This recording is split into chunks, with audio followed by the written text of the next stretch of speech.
Good evening, welcome back to my channel. आज के बनाबो आलू मरीच।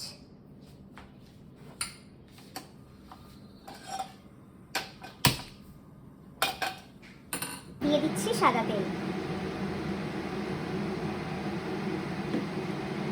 এখানে আমি আলুটা আর গ্রিন পিসটা কড়াইশুঁটিটা সেদ্ধই করে নিয়েছি আগে।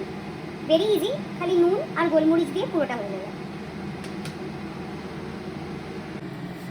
তেলটা গরম হয়ে গেছে, তাই একটু গ্যাসটা কমিয়ে দিয়ে আমি পুরোটাই দিয়ে দেবো।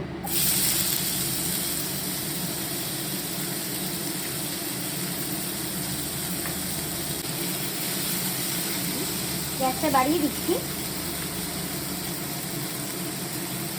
এখানে যেহেতু পুরোটাই সেদ্ধ করা, তাই বেশি কুক করার কিছু নেই।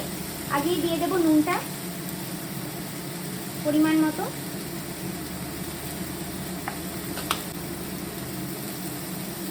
যেহেতু এটা আলু মরিচ, তাই গোলমরিচটাই একটু বেশি পড়বে।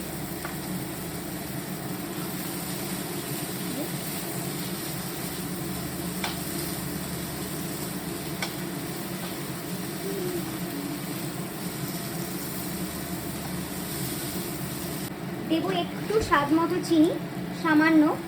চিনিটা দিলে একটু টেস্টটা ব্যালেন্সড হয়, তাই একটু চিনি দিলাম। আবার নেড়ে নেব। হয়ে গেছে, গ্যাসটা অফ করে দিচ্ছি, নামিয়ে নেব।